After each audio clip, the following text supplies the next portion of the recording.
안녕하세요. 서정아의 지금고전 고등학교 한문입니다.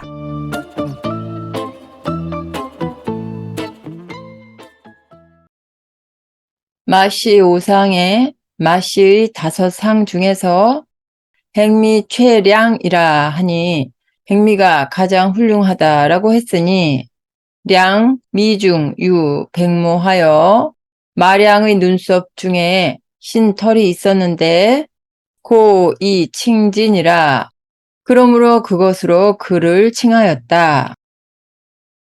한자 보겠습니다. 항상상, 떳떳할 상, 오히려 상, 높을 상자와 수건건, 덮어가릴 건, 이 두 가지 글자로 구성이 됐습니다. 윗부분이 높을 상자고 여기 아랫부분 요것이 덮어가릴 건자입니다. 수건 건자, 덮어가릴 건자. 오히려 상자, 이 높을 상자가 성부가 됐습니다. 그리고 이 수건이란 뜻, 덮어가리다, 헝겊, 이것이 의미부가 되겠습니다. 이 떳떳하다라는 후는 뭔가 어떤 항상성을 지닌다, 이런 것이 바로 떳떳하다라는 표현입니다. 눈썹, 미, 요렇게 생긴 요 모양의 글자와 이게 이제 눈썹을 나타내는 모양입니다. 그리고 눈목자로 구성이 됐습니다. 이 고대 글자로 보면 한나라 때 설문해자에서의 눈썹 밑자 모양이고, 이 형태는 주나라 때 서주시대 때 눈썹 밑자의 모습입니다. 주나라 때 글자가 확실히 눈썹을 나타내는 거라고 바로 느껴질 수 있죠. 완전히 그림이에요. 눈이 있고 그 위에 눈썹이 강렬하게 표현이 되고 있습니다. 가장 최, 으뜸 최, 쓰개 모자와 가질 치자, 이 두 개로 구성이 됐습니다. 여기 지금 해일자처럼 생긴 거, 가라사대 할 때 가로알 그 모습은 사실은 이 쓰개 모자예요. 쓰개 모자고 이제 밑에 부분은 가질 취자, 취할 취자가 되겠습니다. 그러니까 이 쓰개라는 것은 모자 같은 거니까 가장 윗부분에 덮어 씌우는 거잖아요. 인체로 따지면 머리 위가 되는 거니까 그런 그 가장 높은 곳에 내가 취하겠다라고 손을 뻗치는 모습, 그래서 가장, 으뜸, 이런 훈이 생겼습니다. 어질 량, 훌륭할 량, 좋을 량. 이 글자는 요 글자가 구성된 다른 글자들이 지금 여러 개 보이죠? 이렇게 생긴 어질 양자 왼쪽에 물숫자가 들어가면 물결 랑자예요. 파랑주의보 할 때 그 랑, 물결파, 물결랑 할 때 랑, 물결 랑자가 되겠습니다. 또 이번에 오른쪽에 달월자가 있으면 달이 아주 밝다 해서 밝을 랑자가 되겠습니다. 명랑하다 할 때 랑자가 이 랑자를 씁니다. 그리고 이 자리에 골읍자가 들어가면 이 경우는 산의 랑자가 되겠습니다. 신랑 신부할 때 신랑에서의 랑자가 바로 이 글자가 되겠습니다. 산의 랑자. 그러면 이 자리에 또 여기 이 상태에서 집엄자가 들어가면 사내들이 기거하는 곳, 그런 처소, 그러면 사랑채 또는 행랑채가 되겠죠. 사랑, 행랑할 때 그 랑자예요. 이 글자는 그 사랑채랑 행랑채랑 복도랑이라고도 하죠. 훈을. 다시 또 왼쪽으로 여자 여자가 들어가면 아가씨 낭자가 되겠습니다. 우리 사극 보면 아가씨들을 부를 때 낭자 이렇게 부르기도 하죠. 그럴 때 낭자 할 때 낭자, 이 글자가 되겠습니다. 아가씨 낭.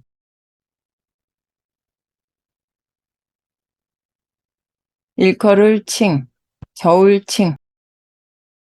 이게 원래 후는 저울이 먼저 생겼어요. 벼화자와 한꺼번에 들칭, 이 두 가지 글자로 이루어졌습니다. 여기에서 이제 벼 화자가 들어갔다는 얘기는 벼의 무게를 저울로 잰다라는 의미가 되겠고요. 그래서 이 저울 칭자에는 어떤 경중을 재다, 이런 훈이 담겨 있게 됩니다. 그래서 그 무게에 걸맞는가, 라는 의미도 있기 때문에 걸맞을 칭자, 걸맞다, 뭐뭐에 걸맞다라는 훈도 있고요. 그렇기 때문에 그렇게 걸맞기 때문에 거기에 따른 그 이름 명칭을 일컫는다 해서 일컬을 칭자가 나온 겁니다. 명칭이라면 거기에 그 특성에 걸맞기 때문에 그 명칭이 있는 거잖아요. 예를 들어서 선생님이라는 명칭이 있다면 선생님에 걸맞기 때문에 그 경중에 딱 알맞고 걸맞기 때문에 명칭이 있는 거고, 지도자라는 명칭이 있다면 그 역시 걸맞기 때문에 그런 명칭이 있는 거잖아요. 그래서 이 저울 칭자에는 그 경중에 딱 걸맞다, 그래서 걸맞을 칭이라는, 걸맞다라는 훈도 있고, 거기에 맞는 그 명칭이라고 해서 일컫다라는 훈도 있는 겁니다. 본문을 보겠습니다. 먼저 이 문장은 진수의 삼국지 마량전 안에 있는 문장이에요. 앞쪽으로 있는 문장을 같이 한꺼번에 살펴보겠습니다. 마량 자 계상이고 양양 의성이냐라. 형제 오인이 병유 제명한데 향리 위지 언왈. 마량의 자는 계상이고 양양 의성 사람이다. 형제 다섯이 나란히 재능으로 유명했는데 향리 사람들이, 마을 사람들이 그들에 대해서 이야기하기를 마씨 오상에, 마씨의 5상 중에서, 이 마씨 집안의 오상이란 얘기는 이 사람의 자가 상인데 이렇게 자가 상인 사람이 5명이 있다는 얘기예요. 그게 누구냐면 마량에게는 형제 5이 있다고 했으니까 그의 형제들의 자를 한번 보겠습니다. 첫째 형은 백상이에요, 자가. 둘째 형의 자는 중상이고, 또 셋째 형의 자는 숙상이에요. 마량 본인은 계상이고, 그 동생이 있어요, 유상. 그래서 이 5명이 똑같이 상상 들어가서 백중숙계유 해서 이렇게 붙여갖고 상자가 똑같기 때문에 이들을 다 합해서 오상이라고 불렀습니다. 그래서 이 마씨 집안의 그 5상, 이 사람들, 이 5 아들들 중에서 백미 최량이라 하니, 백미가 하얀 눈썹이죠.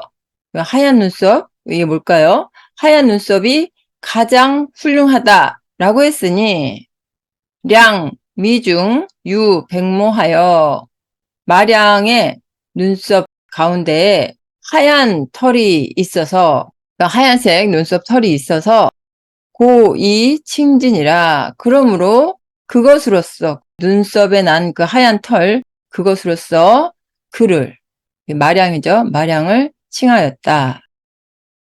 백미가 성어가 됐죠. 이 문장에서 나온 성어인데, 그러니까 결국 백미는 가장 뛰어난 사람이나 훌륭한 물건을 비유하는 단어가 됐습니다. 다시 한번 읽어보겠습니다. 마량 자 계상이고 양양 의성인이 아니라 형제 오인이 병유 제명한데 향리 위지 언왈. 마량의 자는 계상이고 양양 의성 사람이다. 형제 5이 나란히 재능으로 유명했는데 향리 사람들이 그들에 대해서 이야기하기를 마씨 오상의, 마씨 5상 중에서 백미 최량이라 하니 백미가 가장 훌륭하다라 했으니 량 미중 유 백모하여, 마량의 눈썹 중에 흰 털이 있었는데 고2 칭진이라. 그러므로 그 백미라는 칭으로서 그를 칭하였다.